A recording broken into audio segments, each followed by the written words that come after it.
Good morning everyone, very very good morning to all of you. আজকের এই ভিডিওতে class 10 এর জন্য একটি শর্ট স্টোরি নিয়ে আলোচনা করব। লেসন 5 এ আওয়ার রান অ্যাওয়ে কাইট নামে একটি শর্ট স্টোরি রয়েছে। লুসি মন্টগোমারি লেখা সুন্দর একটি শর্ট স্টোরি। এই শর্ট স্টোরিটির ইউনিট 1 এ অলরেডি চ্যানেলে একটা ভিডিও আপলোড করা রয়েছে। তো যারা এখনো অবধি সেই ভিডিওটি দেখোনি, এই ভিডিও ডেসক্রিপশনে সেই ভিডিওটির লিংক দেওয়া রয়েছে, অবশ্যই তোমরা সেই ভিডিওটি দেখে নেবে। তো আজকের এই ভিডিওতে আমরা ইউনিট 2 আর ইউনিট 3 দুটোকে একসাথে আলোচনা করব। ওকে, তো চলো আমরা ভিডিওটি শুরু করছি। ভিডিওটি শুরু করার আগে ইউনিট 1 এ কি কি হয়েছিল সেগুলো তোমাদের একবার রিমাইন্ড করিয়ে দিচ্ছি। এবার দেখবে যে তোমাদের যে শর্ট স্টোরিটি রয়েছে আওয়ার রান অ্যাওয়ে কাইট, ওকে, তো এটা হচ্ছে একটা ঘুড়িকে কেন্দ্র করে একটি ছোট গল্প। ওকে, তো দেখবো ঘুড়ি কিভাবে সম্পর্কের মধ্যে একটি মেলবন্ধন ঘটিয়েছিল, সেগুলো কিন্তু আমরা আজকের এই ভিডিওতে দেখবো। তো এবার আমরা ইউনিট 1 এ যেমনটা ছিল সেটা একবার দেখে নিব। এখানে আমরা ন্যারেটর হিসেবে পেলাম ফিলিপা লিড। যখনই তোমরা ইউনিট 1 দেখবে, unit 1 A I am 11 years old, Claude is 12 এরকম লাইন ছিল, অর্থাৎ সেন্টেন্স দুটো ছিল। অর্থাৎ এখানে আই বলতে ন্যারেটরকে বোঝানো হয়েছে। And there father was the keeper of the big half moon. Okay, তাহলে তাদের বাবা কে ছিলেন? বিগ হাফ মুনের একজন রক্ষক। কিপার মানে হচ্ছে রক্ষক। এবার মনে রাখবে যে বিগ হাফ মুন একটা আইল্যান্ড। সে আইল্যান্ডে কি ছিল? একটা বড় লাইট হাউস ছিল। লাইট হাউস সবাই জানো, দেখো এখানে ছবিতে দেওয়া রয়েছে, লাইট হাউস দেখে নেবে। এবার লাইট হাউসের কাজ কি? লাইট হাউস সমুদ্রের উপকূলে থাকবে। এবার সমুদ্রের উপকূলে থেকে সমুদ্রে থাকা বিভিন্ন রকমের জাহাজগুলোকে বিভিন্ন রকমের লাইট বিম দেবে, আলোক রশ্মি দিয়ে সেগুলোকে গার্ড করবে, ওয়ার্ন করবে। ওকে, ক্লড লিড এবং ফিলিপা লিডের ভূমিকা ইউনিট 1 এর সবচেয়ে বেশি, কারণ দুজন কখনোই নিজেদের মধ্যে ঝগড়া করেনি। দুজনে খুবই সুন্দরভাবে তাদের সময় কাটিয়েছিল। কোথায়? বিগ হাফ মুন লাইট হাউসে। এটা কিন্তু একটা আইল্যান্ড, একটা দ্বীপ ছিল। তারা একটা দ্বীপে বাস করতো, আর মেইনল্যান্ড অর্থাৎ মূল ভূখণ্ড আলাদা জায়গায় ছিল। ওকে, যখনই শীত আসতো অর্থাৎ শীত পড়তো, শীতের সময় তারা তাদের আইল্যান্ড থেকে মূল ভূখণ্ডে চলে যেত। যখন আবার স্প্রিং চলে আসতো, স্প্রিং এর সময় তারা ওই মেইনল্যান্ড থেকে নিজেদের আইল্যান্ডে ফিরে আসতো। ওকে, এবার যখনই তারা ফিরে আসতো, ফিরে আসার পরে কিন্তু তাদের আর ভালো লাগতো না। কেন? কারণ তারা মেইনল্যান্ডে গিয়ে মেইনল্যান্ডে ছোট ছোট বাচ্চাদের সাথে খেলা করতো। আর যখনই তারা নিজেদের আইল্যান্ডে ফিরে আসতো, সেখানে খেলা করার মতো কেউ ছিল না, ওরা দুজনেই সেখানে বাস করতো। এবার দেখবে ক্লড লিড আর ফিলিপা লিড একসময় ওদের বাবাকে জিজ্ঞেসে করেছিল যে বাবা, আমাদের সাথে অন্য কারো কেন সম্পর্ক নেই? এই কথাটা শোনার পর ওদের বাবা কিন্তু কিছুটা দুঃখ পেয়েছিল। এতটুকু আমরা ইউনিট 1 এ পড়েছিলাম। এবার আমরা ইউনিট 2 আর ইউনিট 3 এক এক করে দেখবো। লাইন বাই লাইন আমরা বাংলা মানে পড়বো।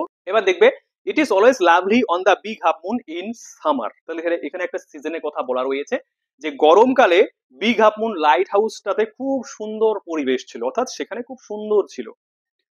ওয়েন ইট ইজ ফাইন, যখন এটা খুবই সুন্দর বা ভালো হতো সেই লাইট হাউসটি। The harbour is blue and calm, তখন বন্দরটি ছিল নীল এবং শান্ত।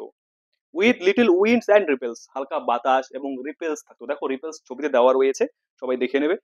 এভরি সামার, প্রত্যেক গরমকালে বা গ্রীষ্মকালে, উই হ্যাড সাম হবি, আমাদের কিছু শখ থাকতো। ক্লডলিট আর ফিলিপালির দুজনে বলেছে যে গরমকালে আমরা কিছু শখ করতাম। কি শখ? দ্য লাস্ট সামার, গত গ্রীষ্মকালে, বিফোর ডিক অ্যান্ড মিমি কেম, ডিক আর মিমি আসার আগে। এবার ডিক আর মিমির কথা এখানে বলেছে। এবার ডিক আর মিমি কে ছিল এখনো অব্দি বলা নেই, পরে বলা রয়েছে। সবাই দেখতে থাকো, ডিক আর মিমি কে ছিল, তাদের পরিচয় কি আমরা কিন্তু এক এক করে জানবো। তাহলে ডিক আর মিমি আসার আগে we were crazy about kites, আমরা ঘুড়ি নিয়ে পাগল হয়ে গিয়েছিলাম। ক্রেজি মানে পাগল, অর্থাৎ তারা ঘুড়ি নিয়ে অনেক বেশি এক্সাইটেড ছিল যে তারা ঘুড়ি উড়াবে, তাই তো? এ বয় অন দ্য মেইনল্যান্ড, বলছে মূল ভূখণ্ডের একটি ছেলে, শোড ক্লডকে দেখিয়েছিল হাউ টু মেক দেম, কিভাবে তাদের তৈরি করতে হয়। তাদের মানে কাদের? সেই ঘুড়িগুলোকে কিভাবে বানাতে হয়, মূল ভূখণ্ডের একটি ছেলে ক্লডকে দেখিয়ে দিয়েছিল, সেই প্রসেসটি দেখিয়েছিল যে কিভাবে ঘুড়ি তৈরি করতে হয়। ব্যাক অন দ্য আইল্যান্ড, দ্বীপে ফিরে এসে, এবার তারা যখন মেইনল্যান্ড থেকে নিজেদের আইল্যান্ডে ফিরে এলো, ফিরে এসে দেখো কি হলো? We made plenty of kites, আমরা প্রচুর ঘুড়ি বানিয়েছিলাম। Claude would go around to the other side of the island, Claude কি করতো? আইল্যান্ডের অন্য সাইডে যেত। And we would play shipwrecked mariners, এবং আমরা খেলতাম শিপরেক্ট মেরিনার্স, অর্থাৎ জাহাজ ডুবির নাবিক। ওকে, মানে ধরো কোথাও জাহাজ ডুবে গেছে, তো জাহাজ ডুবে যাওয়ার পর ক্লড এক সময় সেইলার হতো, ফিলিপা এক সময় সেইলার হতো, এরকম নাবিক হওয়া, ওরা নাবিক হতো। Signalling to each other with kites, একে অপরকে ঘুড়ি দিয়ে সিগন্যাল দিত। ক্লড রয়েছে আইল্যান্ডের ওপার, ফিলিপা রয়েছে আইল্যান্ডের এপারে। এবার দুজনে যখন খেলা খেলতো, সেই শিপরেক্ট মেরিনার্সে খেলা খেলতো, তখন ওরা কি করতো? একে অপরকে ঘুড়ি উড়িয়ে একজন আরেকজনকে সিগন্যাল দিত। ওকে, তাহলে এতটুকু আমরা ফার্স্ট প্যারাগ্রাফে পেলাম। এবার দেখবে পরের প্যারাগ্রাফে কি বলা রয়েছে। We had a kite that was big and covered with lovely red paper. বলেছে আমাদের একটা ঘুড়ি ছিল যেটা ছিল বিগ, বড়, অ্যান্ড কোভার্ড। কোভার্ড মানে কি? ঢাকা। কি দিয়ে ঢাকা ছিল? উইথ লাভলি রেড পেপার, সুন্দর লাল কাগজ দিয়ে ঢাকা। তাহলে দেখবে এখানে একটা নির্দিষ্ট একটা ঘুড়ি কথা বলা রয়েছে, যে ঘুড়িটি অনেক বড় ছিল এবং একটা লাল কাগজ দিয়ে ঢাকা ছিল। Okay, we pasted gold tinsel stars all over it.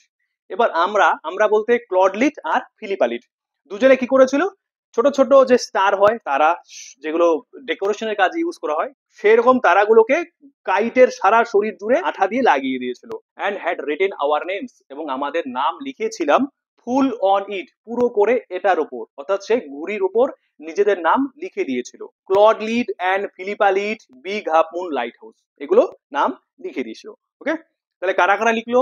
Clod লিখলো আর হচ্ছে ফিলিপা লিখলো। এবার ঘুড়িটার উপরে যখন নাম লিখে দিল, তারপরে দেখবে কি হলো। হ্যাঁ, ওয়ান ডে, একদিন, there was a grand wind for kite flying, একদিন ঘুড়ি ওড়ানোর জন্য সুন্দর বাতাস দেখা গেল। আই এম নট শিওর, আমি নিশ্চিত নই, হাউ ইট হ্যাপেন্ড, কিভাবে এটা হলো। মানে হঠাৎ করে একটা সুন্দর বাতাস চলে এলো, কিভাবে এটা হলো ফিলিপালির সে ব্যাপারে শিওর ছিলেন না। But as I was bringing the kite from the house, কিন্তু যখন আমি সেই ঘুড়িটিকে বাড়ি থেকে আনছিলাম, আই ট্রিপড, আমি হোঁচট খেলাম, and fell over the rocks, এবং শিলার উপরে পড়ে গেলাম। Okay, my elbow went clear through the kite, তখন কি হলো, আমার যে কনুই, কনুইটা কি হলো, সে ঘুড়ির মধ্য দিয়ে পরিষ্কার হয়ে চলে গেল, মেকিং এ বিগ হোল, একটা বড় গর্ত করে। অর্থাৎ যখনই সে পড়ে গেল, পড়ে যাওয়ার পরে তার কনুই লেগে ঘুড়িটি ছিদ্র হয়ে গেল। ঘুড়িটি যখন ছিদ্র হয়ে গেল, আর অন্যদিকে বাতাসও খুব সুন্দর ছিল, এবার তাহলে তো ঘুড়িটাকে ওড়াতে পারবে না, তাই তো? তাহলে ঘুড়িটিকে কি করতে হবে? ফিক্স করতে হবে, ঠিকঠাক করতে হবে। We had to hurry to fix the kite, এবার আমাদেরকে তাড়াহুড়ো করতে হয়েছিল সেই ঘুড়িটিকে ঠিক করার জন্য। If we wanted to send it up before the wind fail, যদি আমরা চাইতাম যে এটাকে ওপরে তুলতে বা ওড়াতে, বাতাস কমে যাওয়ার আগে। Okay, we rushed into the lighthouse to get some paper, এবার ওরা কি করলো, দুজনে মিলে রাশ করলো, অর্থাৎ ছুটে গেল লাইট হাউসে কিছু পেপার আনার জন্য, কারণ তখন তো তাদের কাছে আর পেপার ছিল না, এবার তারা পেপার আনার জন্য লাইট হাউসে ছুটে গেল। উই নিউ, আমরা জানতাম, there was no more red paper, যে আর কোনো লাল কাগজ নেই। We took the first thing that came handy, বলেছে আমরা প্রথম যে জিনিসটা নিয়েছিলাম, যেটা আমাদের হাতের কাছে বা হাতের নাগালে এসেছিল, কি জিনিস? অ্যান ওল্ড লেটার, একটি পুরনো চিঠি। তাহলে তারা যখন লাল কাগজ খোঁজাখুঁজি করছিল, সেই সময় হাতের কাছে বা হাতের নাগালে একটা পুরনো চিঠি পেয়েছিল।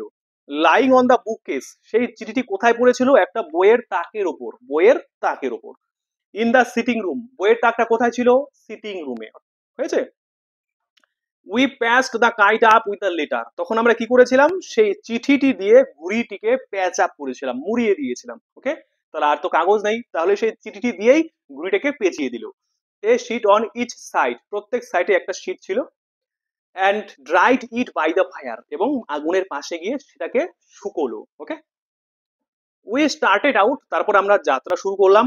And up went the kite like a bird, তারপরে কি হলো? ঘুড়িটি ওপরে উঠে গেল লাইক এ বার্ড, একটি পাখির মতো। ওকে, তাহলে ঘুড়িটিকে ফিক্স করা হয়ে গেল। ঘুড়িটিকে ফিক্স করার পরে তারা কি করলো? সেই সুন্দর বাতাসের মধ্যে ঘুড়িটিকে উড়িয়ে দিল, এবং ঘুড়িটি পাখির মতো উড়ে গেল।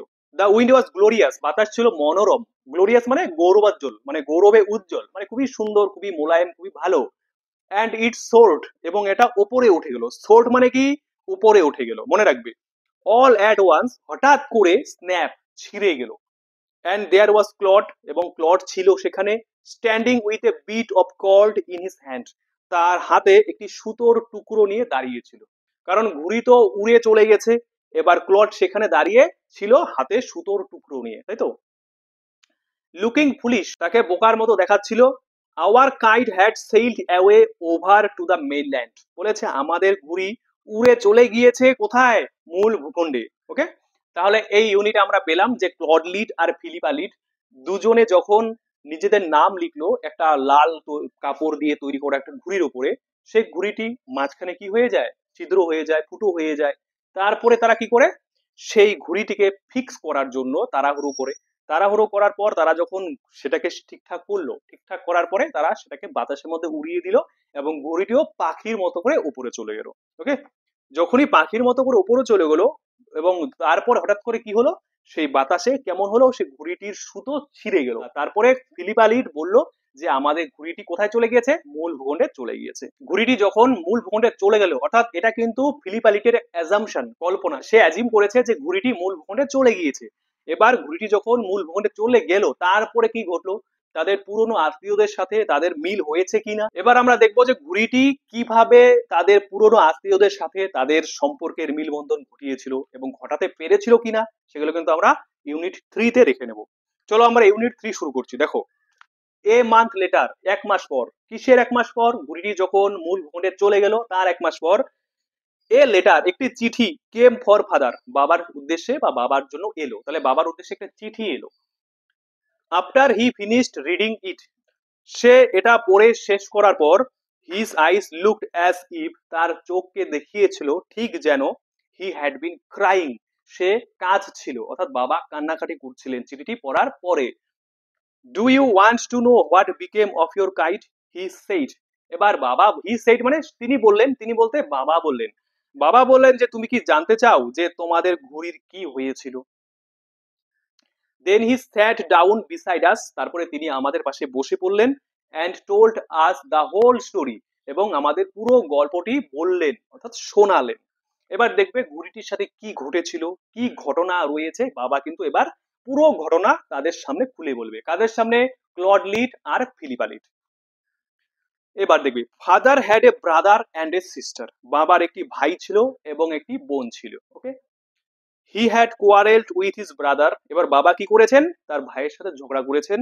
অ্যান্ড লেফট হোম, এবং বাড়ি ছেড়ে চলে গিয়েছিলেন। তাহলে এখানে কে বাড়ি ছেড়ে চলে গেলেন? বাবা চলে গেলেন নাকি বাবার ভাই অর্থাৎ কাকু চলে গেলেন? বাবাই চলে গিয়েছিলেন।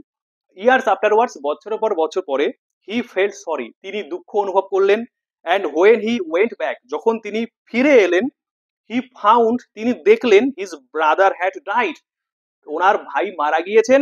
And he couldn't find his sister, এবং তিনি তার বোনকে খুঁজে পাচ্ছেন না। তাহলে বছরের পর বছর আগে যিনি বাড়ি ছেড়ে চলে গিয়েছিলেন, তিনি যখন অনেক বছর পর আবার ফিরে এলেন, ফিরে আসার পরে কি দেখতে পেলেন, ওনার ভাই মারা গিয়েছেন এবং তিনি তার বোনকে খুঁজে পাচ্ছেন না। শি ওয়াজ মিসিং, মিসিং ছিলেন। Okay, the letter father had just received was from his sister aunt Esther. এবার দেখবে চিঠিটি যে বাবা পেলেন, এবার চিঠিটি কার কাছ থেকে পেলেন? তার বোন, বোনের নাম হচ্ছে আন্ট এস্টার। ওকে, তাহলে বাবার বোনের নাম কি? Aunt Esther. আন্ট এস্টার কে ছিলেন? Mother of Dick and Mimi, Dick আর মিমির মা। তাহলে আমরা ইউনিট 2 তে কি পেয়েছিলাম? ডিক আর মিমি পেয়েছিলাম। ডিক আর মিমির পরিচয় তখনও পাইনি, কিন্তু এখন কি পেলাম? ডিক আর মিমি হচ্ছে আন্ট এস্টারের ছেলে এবং মেয়ে। শি ওয়াজ এ উইডো, তিনি ছিলেন একজন বিধবা, অর্থাৎ ওনার হাজবেন্ড মারা গিয়েছেন। এখানে শি বলতে কাকে বোঝানো হয়েছে? আন্ট এস্টারকে বোঝানো হয়েছে। Who lived hundreds of Miles inland, যিনি শ মাইল ভেতরে থাকতেন, অর্থাৎ দ্বীপের অনেক ভেতরে থাকতেন। ওয়ান ডে, একদিন, when Dick and Mimi were out, যখন ডিক আর মিমি বাইরে গিয়েছিল, ইন দ্য উডস, বনের মধ্যে, দে ডিসকভার দ্য কাইট, তারা ঘুড়িটিকে লক্ষ্য করলো, on the top of a tree, এটা গাছের ওপরে। অ্যান্ড ক্যারিড ইট হোম, এবং সেটাকে বাড়িতে নিয়ে এসেছিল। ওকে, তাহলে এখানে কোন ঘুড়ির কথা বলা হয়েছে? যেই ঘুড়িটি মূল ভূখণ্ডে উড়ে গিয়েছিল। আমরা যেমনটা ইউনিট 2 তে পেয়েছিলাম যে যে ঘুড়িটি নাকি মূল ভূখণ্ডে উড়ে গিয়েছিল, সেই ঘুড়িটি একটি গাছের উপরে গিয়ে আটকে পড়েছিল। এবং তারপরে কি হলো, তারপরে একসময় ডিক আর মিমি যখন বনের মধ্যে গেলেন, তারা কিন্তু সেই গাছের ওপরে ঘুড়িটি দেখতে পেল এবং তারা সেটাকে পেরে বাড়িতে নিয়ে আসলো। কে? ডিক আর মিমি, মনে রাখবে। When their mother saw the kite, যখন তাদের মা ঘুড়িটিকে দেখলো, প্যাচড উইথ দ্য লেটার, চিঠি দিয়ে পেঁচানো রয়েছে, she turned pale, তিনি বিবর্ণ হয়ে গেলেন, ফ্যাকাশে হয়ে গেলেন, অবাক হয়ে গেলেন। It was the very letter, এটাই ছিল সেই চিঠি, she had once written, তিনি একবার লিখেছিলেন, to her brother, তার ভাইকে, অর্থাৎ এনার ভাইকে তিনি একবার এই চিঠিটি লিখেছিলেন। Philippa was her mother's name and Claude was her father's, তাহলে ফিলিপা ছিল আন্ট এস্টারের মায়ের নাম আর ক্লড হচ্ছে আন্ট এস্টারের বাবার নাম। শি নিউ, তিনি জানতেন। কে জানতেন? আন্ট এস্টার জানতেন। হু উই মাস্ট বি, যে আমরা অবশ্যই কারা, মানে ক্লড আর ফিলিপা কারা তিনি কিন্তু জানতে পারলেন। কে জানতে পারলেন? Aunt Esther. So she sat down, তাই তিনি বসে পড়লেন। কে বসে পড়লেন? আন্ট এস্টার বসে পড়লেন। And rode to Big half Moon, এবং বিগ হাফ মুনে লিখলেন। And father received her letter, এবং বাবা তার চিঠিটিকে গ্রহণ করলেন। ওকে, এবার দেখবে তারপরে কি রয়েছে। নেক্সট ডে, পরের দিন, ফাদার ওয়েন্ট, বাবা গেলেন, and brought aunt Esther and Dick and Mimi with him. তাহলে বাবা গেলেন এবং কি করলেন, আন্ট স্টার, ডিগ আর মিমিকে এনার সাথে করে নিয়ে আসলেন। তাহলে এখন কে কে রয়েছে বর্তমানে, তাহলে তার কতজন হলো, একদিকে আমরা পেলাম ক্লড, ফিলিপা, ওনার বাবা, তারপরে আন্ট স্টার, ডিগ, মিমি, কজন, 6 পার্সনস, 6 জন ব্যক্তি। Okay, they have been here ever since, তখন থেকে তারা সেখানেই আছে। Aunt Esther is such a dear, বলছে আন্ট স্টার এরকম একজন প্রিয়, and Dick and Mimi are too jolly for words, এবং ডিক আর মিমি কেমন, অনেক বেশি জলি, হ্যাপি তাদের কথাবার্তা বা তাদের কথার মাধ্যমে। But the best of it all is that we have relations now, এইসবের মধ্যে সবচেয়ে ভালো ব্যাপার কি, যে আমাদের এখন সম্পর্ক আছে। ওকে, তাহলে শেষে ফিলিপা লিড কি অনুভব করলো, যে আমাদের যেটা আগে ছিল না, অর্থাৎ আমাদের সাথে অন্য কারো কোনো সম্পর্ক ছিল না, যেমনটা ফিলিপা লিড আগে মনে করতেন, তাই তো। কিন্তু পরে সে কি বুঝলো, বলেছে না, আমাদের সাথে সম্পর্ক ছিল, কিন্তু সেই সম্পর্কটার সেপারেশন হয়ে গেছে। অর্থাৎ ফিলিপা লিডের বাবার ভাই ছিল, ওনার বোন ছিল, কিন্তু ভাই তো মারা গিয়েছে যেমনটা বলা আছে, বোন হারিয়ে গিয়েছিল, কিন্তু শেষে তো মেলবন্ধন হলো, সবাই তো মিলে গেল। কিন্তু এই মিলনের পেছনে সবচেয়ে ভূমিকা কার, অর্থাৎ প্রোটাগনিস্ট কে রয়েছে, প্রধান চরিত্র বা প্রধান জিনিস হিসেবে আমরা কোনটাকে পেলাম, ঘুড়িটি। ওকে, তো ঘুড়িটি যদি না থাকতো, তাদের মধ্যে এই সম্পর্কের মেলবন্ধন কিন্তু কোনোদিনও হতো না, তাই তো। তো আশা করছি তোমাদের ভিডিওটি ভালো লেগেছে, তো ভালো লাগলে অবশ্যই চ্যানেলের সাথে জুড়ে থাকবে। তো চলো দেখা হচ্ছে নেক্সট ভিডিওতে। তো thank you so much for watching the video.